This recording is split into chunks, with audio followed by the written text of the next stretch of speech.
જેમાં ચૂંટાયેલા નવનિયુક્ત સરપંચનો ચાર્જ જોહરાબેન ઇબ્રાહીમ પટેલને સોંપવાની પ્રક્રિયા તાલુકાના જે તે અધિકારીઓની હાજરીમાં ચાલી હતી, જે અંતર્ગત મચ્છાસરા ગ્રામ પંચાયતમાં મરચા પેનલના સભ્યો સાથે વિજેતા બની હતી, જેઓને આજરોજ આમોદ તાલુકા પંચાયતના અધિકારીની હાજરીમાં નવનિયુક્ત સરપંચ જોહરાબેન ઇબ્રાહીમ પટેલને સદસ્યોની હાજરીમાં ચાર્જ સોંપવાની કામગીરી કરાઈ હતી।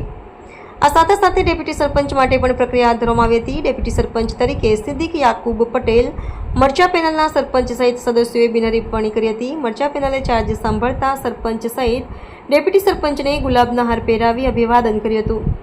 ડેપ્યુટી સરપંચ તરીકે સિદ્દીક યાકુબ પટેલનું નામ જણાવ્યું હતું કે અમારી પેનલ ગામના તમામ વિકાસના કામો કરીશું।